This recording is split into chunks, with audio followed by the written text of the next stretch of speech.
àǹfóòsìhùn fẹ̀mí ara rẹ ni. À ń sọ̀rọ̀ ìtàlọ́wọ́ aléhìn ìbínú ọlọ́ọ̀ba ọ̀nfààní rúbà ẹ̀. ìbínú ọlọ́ọ̀ba yóò ṣẹlẹ̀ lé ẹ lórí. kábíyèsí ọ̀nà. ọ̀ àlẹ́sẹ̀ ní mílíọ̀nù àlàyé. ǹjẹ́ ò jẹ́ kẹ́ ronú wá nù. ọ̀ á lè dé sọ̀njọ́ kejì kan tún wá tà rẹpẹtẹ. ọ̀ á ní ma ìbínú ọlọ́run tó ń tọ́ka sí kò wá ní yí ọ. yóò á dàrú mọ́ ọ lójú. ìgbà tó wọ́n bá bà ọ lọ́dọ̀ pé ọwọ́ ìbínú ọlọ́ọ̀ba mi ti tó. Even indeed is that which your own self have sent forth before your Lord. That is what we mean before Allah. For that reason, Allah's wrath fell upon you. And that is the reason you are session with them. And you are called back. You do not listen. You see the day of resurrection. You will surely know that you incur the wrath of Allah. wọ́n fi àṣàbẹ̀ àwòtí ọ̀nù yá. iye yìí bẹ́ẹ̀ sì lè wò ó pọ̀ tó họ́ọ̀lìdùnà ibi tó máa gbénu. Allah Akbar. ní jáde ń bẹ̀ mọ́ tá a bá ti tì ọwọ́ nù yà ti jáde ń bẹ̀ mọ́. Allah Akbar. And you see, you shall surely abide in torment. Once you are cast in hell, you will live there forever. Hellfire will be your abiding place. aya ada wasaminuna min suratul mu'idata alquran sọ fún anabi Muhammad Sallallahu alayhi wa sallam.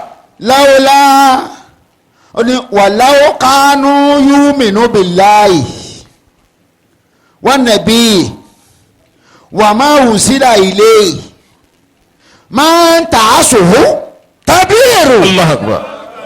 olúwa ìdásepọ̀ gba àwọn tá a bá tú ayé ẹ̀ ọmọ kò ń bọ̀ wí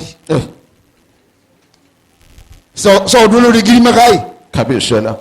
bọ́ba kí wọn kọ́ kí ni ó ṣe kí la fẹ́ ṣe ẹ̀yin tó mú ọ̀sẹ̀ mẹ́wàá náà ló ń bẹ lọ́dọ̀ ẹ̀ Allah Akbar. ẹ̀yin táwọn ó ṣe náà ní bóyá bàbá ti rí i káwọn ọkà Allah Akbar. kò sí ní táwọn ìṣèlú ká ìjọba jọ ọmọ tó bá yà bàrà sí di èpè káfẹ́ pèlè lórí fún ọ. Allah Akbar. And you see, listen to what Allah said. You have the audacious mind to associate with unbelievers, and you say, who will question me? No one will question you. Allah alone will question you. The one who has power to inflict punishment on you will surely question you.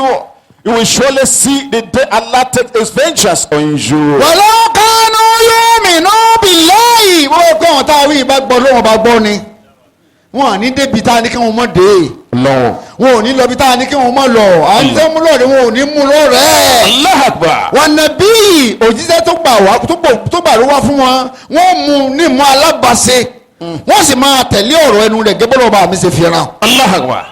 If they only believe in Allah, if only they had believed in Allah, they will not associate with unbeliever. If only they believe in Allah, they will not turn in friendship to the unbelievers. When we want them against associating with unbelievers, they will surely hear. But you see, they did not believe in Allah. That is the reason they did not listen to the messenger. You see, messenger of Allah was prohibiting against prohibition of Allah. They should listen to the messenger of Allah. They should observe the limits of Allah. If you are truly single-minded believers. àlàyé wa ń bẹ musa síwájú jẹ́ nsá padà sẹ́yìn. walau kanu yu'minu bọ́wọ́ pẹ̀lú dùdú rẹ̀ bá gbọ́ ọlọ́run ọ̀wọ́ bẹ̀rẹ̀ sí pọ̀ bẹ́ẹ̀ yẹ ẹgbẹ̀lẹ́ yẹ Nábì Muhammad. Sallallahu alaihi wasallam. mílíọ̀nù èèyàn ó wá ka èèyàn mẹ́wàá pé òun dà pé wọ́n gbìyànjú wọ́n rí sí àlìjánnà sí ẹ̀dá mílíọ̀nù mẹ́la dárúkọ káyọ̀ èèyàn mẹ́wàá kó nu mílíọ̀nù. Allah Akbar. nínú èèyàn mẹ́wàá tó wá kà inú wọn náà wàhálà líwà àgbà tó tún lọ tán Kábíyèsí ọ̀la. torí ó kà lí náà màlúù ìgbà tó lọ tán la rí iṣẹ́ àlè lọ́wọ́ àlè bó ṣe ṣe tiẹ̀. Allah. And you see, among millions of followers, Allah counted 10 among them. 10 among them is here. All these 10, I could see they were righteous. They tried to be believers. But after his demise, you could see what happened. Among them was Ali. He mentioned Ali among the 10 righteous followers. But you see, after his demise, see what Ali was doing. We could see the deeds of Ali. walau kanu yu'minuna tó bá gbọ́ lọ́wọ́ ọba gbọ́ ni billahi ọba táwọn yìí gbọ́ kí náà pè nígbàgbọ́ a lè sọ lẹ́nu ìsọ̀rọ̀ lẹ́nu pé mo gbọ́ lọ́wọ́ àwọn kan náà pè nígbàgbọ́ wọn nàbí yìí wọ́n sì gba òjíṣẹ́ gbọ́ pé òjíṣẹ́ Ọlọ́run ọba ni àwọn sọ wọ́n sọ pé wọ́n à máa ń sí láìlé nítorí tẹ́tẹ̀ gbà wọ́n fún wọn tá a sọ kalẹ̀ fún wọn tá ń pè ní Al-Qur'ani wọ́n tẹ̀lé wọn gbà á gbọ́. Allah Akbar. If only they had believed in Allah, it is not by word of mouth. You have to practice your faith in Allah. If only they had believed in the Prophet of Allah, they follow the Prophet of Allah. If only they had believed in what is revealed to him, which is the Holy Quran, the revelation of the Lord. Iyèsí ọwọ́ rẹ wò kémi náà yẹsí ọwọ́ mi wò ayé àtàfẹ́ ká yìí yẹsí ọwọ́ rẹ wò kí n yẹsí ọwọ́ mi wò ọ̀hún rí pé ọlọ́lẹ̀ ha líle o ọ̀daràn gbọ̀n sí o ọ̀wé láwà ní o kódà ọ̀tún kọ́ mọ́sálásí. àbọ̀sùn àbí kò ti parí ó wá ní máa tà á sòwò àwòlíyá ha n ò ní mú wọn lálábàṣe. wọ́n gbọ́dọ̀ lù lọ́pọ̀ lọ́wọ́ bá gbọ́ ogun òjíṣẹ́ gbọ́ ọ̀sìn gbọ́ntà àlọ́kalẹ̀ fún ànábì Muhammad wọ́n dáńpẹ́ ní Al-Qur'ani máa tà á sòwò àwòlíyá ẹ̀ ní bá wọn ṣàṣepọ̀. ìbá wọn ṣàṣepọ̀ rẹ̀ ó jẹ́ pé ẹnu ló fi gbà mí gbọ́ ọ̀ gbà mí gbọ́ nù ọkàn. And you should meditate upon your deeds concerning this verse of the Holy Quran. You see, you are a man, you say you believe in Allah. I have women in Nigeria.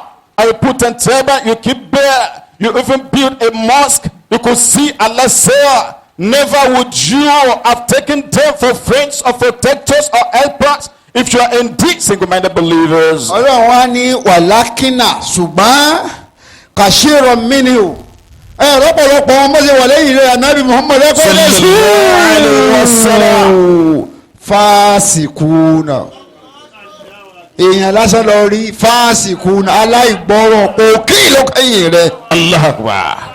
And you see many of them, most of them, you see them, you are people assemblages. There are many as your followers. Allah said many of them, they are rebellious, wrongdoers.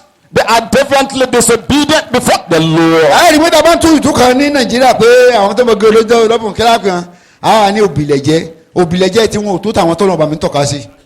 Fásikúnà òbílẹ̀jẹ́ ni wọ́n. Allah Akbar. Kì í sàwọn tó ń bọ ni tó ń bọ́gi nìkan òbílẹ̀jẹ́ tí gan lé ju tí wọ́n lọ. And you see, when you see the people worshiping tree at Ojo Lobo, you call them rebellious people, wrongdoers. But I'm telling you, those who have the knowledge of the Holy Quran, they call themselves believers, associating with unbelievers. They are rebellious, they are wrongdoers, they are definitely disobedient before Allah. Ṣé ń tọ́lá òun ìṣe kò rí bẹ́ẹ̀ lóòótọ́? Ṣé wọ́n wá sọ bìlẹ̀ jẹ́? Ìgbà táwọn sọ̀rọ̀ ànábì Muhammad. Sallallahu alaihi wasallam. Wọ́n bímọ méje mẹ́fà kú lójú ayé rẹ̀ ó ní híṣẹ́ ti gbọ́dọ̀ sí bàbá sọ pé kò sáà dì í sí. Kí ló fi rí lè ń tẹ̀ mọ́? Kí ló ń sọ fẹ́ ni tí ó kí ló ń sọ fún kèntè tó ń bẹ lẹ́gbẹ̀ẹ́ rẹ̀ tó ń bá sọ̀rọ̀ tí ò dákan mọ́? Kí ló ń bá sọ̀ ń tọ̀ mọ́? Ó fẹ́ gún rí ẹ̀. Bọ́lá wọn wá kọ́ àṣeéṣe bọ́lá wọn bá kọ́ ọ̀fọ̀rí ara rẹ̀ rú tó fẹ́ pèsè. Allah Akbar. And you know they are definitely disobedient, they are rebellious, they are wrongdoers. And when we're preaching against the issues of hadith, he said, look at what Baba was saying. He said we should not believe in hadith. What about Prophet Muhammad who has 7 children and 6 died in his opulences? Why did they see that? You see, he was about to lead astray his listener. That means it was disobedient before Allah. It was rebellious before Allah. It was a wrongdoer before Allah. Aya zani wasaminuna min suratul Maidata al-Quran of Nabi Muhammad sallallahu alaihi wasallam. La tajidana ashada nasu adawata lillazina amanu al-yahudi wallazina ashraku. Ìran méjì tó le jù náà nù fẹ́yìn mọ́mìnrin yehudi àtàwọn ọ̀sẹ̀bọ àwọn ló le jù sí yín jù. Allah Akbar. Àwọn kìrìyókìrì tá à ń dárúkọ yẹn wọ́n pín sí méjì. Ṣé ẹ rí àwọn tí Ọlọ́run àwọn Násárẹ́tì tá a rán Jésù sí. Alayhi salatu wassalam. Àwọn tó nífẹ̀ẹ́ mùmínì tó gbófin lọ́wọ́ gidi. Àwọn ò kàn rí lò bá a ṣe ń lò ó ni wọ́n nífẹ̀ẹ́ wa ju àwọn tó tẹ̀lé Mósè lẹ́yìn lọ. Allah Akbar.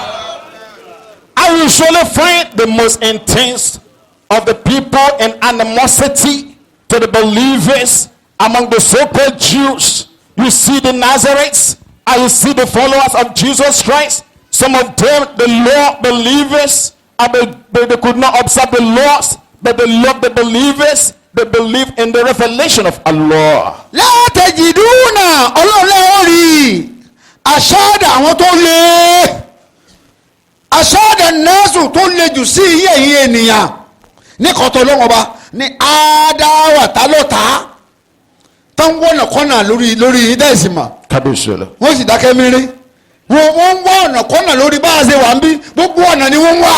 Allah. And you see the strongest among men in enmity to the believers. When you find the Jews, they want to lead you astray and they want to chase you away from your learner. And you see they are the strongest enemy to the people of the Islams. They are the strongest enemy to Islam.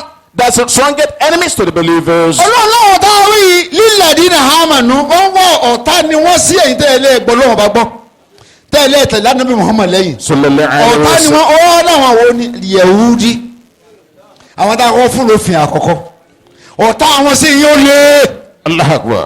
ó lé ó pọ̀ wọ́n dẹ̀ fi pamọ́ má láfa ara pọ̀ bá ń bá kiri yóò ṣàṣepọ̀ tó bá jẹ́ Yẹ̀húdí bá ní wo àti má jẹ́ dáàmú ẹ kò sí tọ́lọ̀ wò lè ṣe lókun. Allah Akbar. Strongest among men and enmity to the believers. When you find the Jews, you see them, they are strong and enmity against believers. If you are associating with them, you will surely eat poison one day. You should be aware of your friend. kí ni ó bí wàlẹ́dínà ṣẹ̀ráàkù àtàwọn ọ̀ṣẹ̀bọ àwọn ọlọ́run kan fáwọn ilé ìlókò ọ̀tọ̀ ni ọ̀ṣẹ̀bọ làwọn náà tẹ́ ẹ bá ṣàkíyèsí ọwọ́ wọn iṣẹ́ ọwọ́ wọn ẹ mọ̀ kọ́ ọ̀ṣẹ̀bọ ni wọn Yahudi bàbá ńlá ọ̀ṣẹ̀bọ ni wọn Allah Akbar. ẹ̀rí bí tí Jésù ti pàṣẹ kándù fún wọn ẹ̀rí bí tí Jésù ti pàṣẹ tùràrí lẹ́yìn àdúrà yẹn gan ó ti mọ fálì tó mọ ṣùgbọ́n gẹ́gẹ́ bí àwọn tá a rán sí má ṣe fúyẹ́ má ṣe wúwo mọ́ láàfin ní kó máa fàdúrà fi fọgbọ́n fi fèsì wọn rinlẹ̀ Kabisula. ó wá yẹ ẹlù wọn níwájú náà pé ó ní ta ni nínú yín nípa àníyàn ṣíṣe kí ló pè láníyàn àdúrà tó lè fi kínkín kún ọjọ́ ayé ẹ̀ náà yín Allah ó Akbar. ti parí ọ̀rọ̀ fún wọn. Kabisula. And you see the strongest among the enmity are the strongest among men in enmity against believers were the Jews. And you see them, the enemies of believers. You see, Jesus Christ did not teach them to burn candle or to burn incense. He only said about prayer. Even warned them against prayer, too much prayer. He said to them that prayer could not change their destiny. And he said to them, who among you can add a cubit to his lifespan through intention? And you see that is telling them that there is no efficacy in prayer. Only destiny is efficacious. wọ́lá tẹ̀jì dáná ọlọ́dẹ̀ tó rí nínú wọn àwọn wo ni akarabu àwọn tó súnmọ́ yín jù ní kíni mawadata ní ọ̀rẹ́ ní ìfẹ́ ní ìbáṣe ó dáwọn wo ni lílẹ̀dínà àmọ̀nù fáwọn tó gbọ́ lọ́wọ́ bá gbọ́ alẹ́dínà kọ́ọ́lù ó láwọn ní àwọn tó sọ pé kọ́ọ́lù tó ń sọ báyìí lẹ́nu wọn pé kọ́ọ́lù iná nasara làwọn ajá sí àìsí Yẹhudi ó láwọn súnmọ́ yín ní ìbáṣe lọ́rẹ̀ẹ́ ju àwọn Yẹhudi lọ. Allah Akbar. And the nearest among men in love to the believers, will you find those who say we're Nazarites, they are closer to you in faith. ó wá ní dálíkà ọ̀rọ̀ àwọn tá a tọ́ka sí fún yín bíyànà ó mílíọ̀kì sí sínà ẹ ti rí nínú ìṣesí wọn pé àwọn eléyìí nífẹ̀ẹ́ yín ju àwọn Yẹhudi lọ. Allah Akbar. ìtọ́wọ́ bàbá mi tọ́ka sí lórí ìbílẹ̀ ṣe burú tó lè nìyí náà lọ súnmọ́ àwọn tó bá gba báìbù gbọ́ tó ń ṣe pé Jésù ni wọ́n tẹ̀lé lẹ́yìn ní tẹ̀mí gidi gan ẹ̀ bẹ́ẹ̀ kò ní tán lára wọn bá kó mọ̀ kó dà sákìlì ọ̀rọ̀ wọn já sí àbí wọ́n yìí sí ọ̀ rí ìṣesí wọn sí àwọn tó ṣe pé Ànábì Musa ni wọ́n tẹ̀lé lẹ́yìn ìṣesí wọn ò bára wọn dọ́gba iṣẹ́ dúdú ń bẹ lọ́wọ́ àwọn tó tẹ̀lé Mósè lẹ́yìn iṣẹ́ ọwọ́ pẹ̀lú iṣẹ́ àwọn ọ̀sẹ̀ bọ́ bákan náà ló jọjá sí. ẹ̀yin ẹ̀rí tẹ̀sí pé ilé lẹ́sìn Islam ẹ̀mí yín ègèsì àyẹ̀bí tó wọ́n bá ṣe mú mẹ́ nílùú yàkù. And you find among those who call themselves Nazarites, those are in love to the believers. You see them, when you watch them closely, you know the Nazarites, they are in love to the believers. But you see the Jews, the idol worshippers, When you see their ways of doing, you know that idol worshippers before Allah. wọ́n rúbọ́ọ̀nì ẹ̀rí ṣe sí wọn àwọn àfáà kírísítẹ́nì